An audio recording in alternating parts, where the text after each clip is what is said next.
Ito, dagdag na pag-asa at magandang balita. Umaabot na pala sa additional 1,193 mga bank account tungkol sa flood control scam ang ipinahold na, ipinatigil na, hindi na pwedeng galawin ng mga may-ari nito matapos magkaroon ng court order galing sa Court of Appeals. Ayan, so official yan. Pag CA, Court of Appeals, ang nag-order, hindi na pwedeng galawin yan ng bangko. Yan po ay matapos na ipetisyon o hilingin ng Anti-Money Laundering Council o AMLA para mapigilan ang mga account na ito na magalaw, na pinagdududahan na galing sa flood control scam, pera ng mamamayang Pilipino. Malaki-laking pera po yan. Ito yung magandang balita dahil kung inyong magunita, last month ay sinabi ni Pangulong Marcos na mahigit 2,000 bank account ang naipahold na.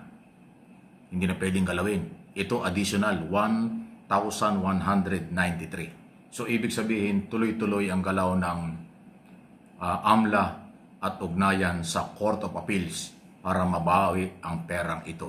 Pagka ho kasi mayroong court order, kahit anong gawin mo, kahit pa kayo maglupasay dyan sa bangko, kahit na anak mo ang manager ng bangko, kahit na anong relasyon mo sa mga bangkong binahold ang account mo, hindi yan gagalawin. Bawal na bawal yan. Malaking pananagutan ng bangko pag yan ay nakagalaw pa. Yung deposito or withdrawal, hindi na po yan. Kahit magkano laman yan. Lalo na ho kung malalaking volume ng pera dahil malaking pananagutan yan ng bangko. Pribadong bangko. Okay? Hindi tinukoy. Malamang pati yung mga pati sa bangko ng gobyerno. Lahat eh. Pagka ho AMLA ang gumalaw at Court of Appeals, walang pipiliin yan. Kahit na anong bangko yan. Kahit bangko pa ng gobyerno. Kahit pa yung halimbawa, yung bangko, yung pag-aari ng bangko o may-ari ng bangko ay kontraktor din o kaya politiko at dyan nga dinaan ng pera, hindi yan na pwedeng galawin. Dyan pong katindi pag mayroong court order galing sa Court of Appeals. Kaya idiniding ko yan para ho inyong maintindihan mabuti kung ito naiintindihan ito no may mga experience na o may karanasan na yung kailang pera ay nadamay na i-hold ng bangko. Alam niyo kung ano mangyayari. Doon sa hindi nakakaalam, kaya ko dinidiin, wala talagang magagawa. Hindi kayo makakapag-withdraw kahit na singkunduling. Hindi rin kayo makakapag-deposito kahit magkaano kapag merong court order na hinuhold na yan. Subject for, pwedeng kumpiskahin. Subject yan para maging matibay na ebidensya doon sa mga kakasuhan na sangkot sa graft and corruption. Kaya magandang balita. Ayan. Okay? Anong inyong masasabi dyan? Comment lang po. Samantala, balikan natin itong controversial na pagkamatay ni Joseph Cabral. Hindi ho talaga matatapos-tapos ito. Mabuti lang ho, natapos na rin yung autopsy. Wala hong nakitang anumang problema.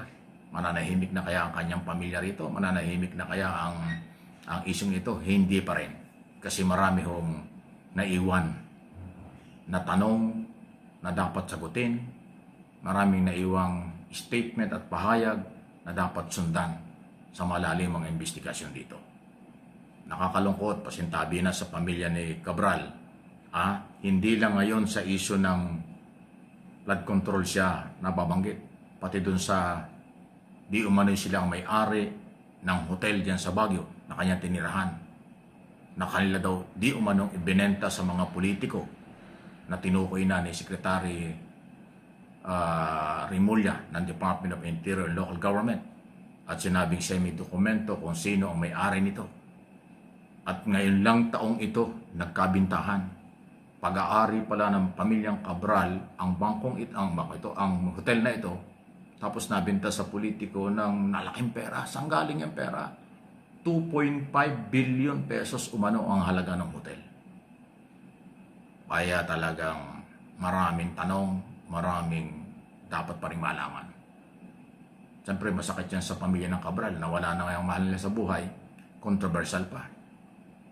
ay wala tayong magagawa. Controversial ho talaga yung pagkamatay at saka ho yung Jose Cabral nung itinabubuhay pa. Dahil nga ho sa flood control scam. Scam sa proyekto sa infrastruktura, scam sa paggamit ng pondo ng pamahalaan, scam sa mga nangyari dyan sa Department of Public Works and Highway noong panahon niya. Hindi ko sinabing siya may kasalanan. Hindi ko sinabing siya ang nang-scam. Noong panahon niya na nandyan siya, nangyari ang brutal, garapal na maling paggamit ng pondo o budget ng taong bayan. Yun ang mga issue. Matindi talaga yan. Hindi biro yan. Okay? So, tingnan natin. Ngayong bago magpasko at pagkatapos ng Pasko, ano ang magiging huling galaw ng Department of Justice, ICI at Ombudsman. Ang Blue Ribbon Committee, balita ko parang naglaylo na. Parang gusto nang tumigil ng pag-iimbestiga rito. Marami silang dapat imbestigahan.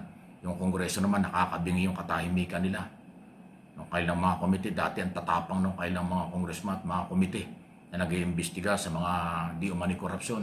Biglang nung masangkot ng mga congressman ay kasama rin sa proponent ng mga project, bigla silang natahimik. Yun ho yung nakakaduda.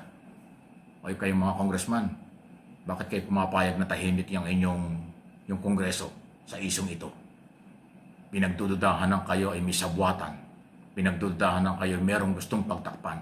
Kasi kayo, hindi kayo nag-imbestiga samantalang in aid of legislation, antindi ng inyong kapangyarihan.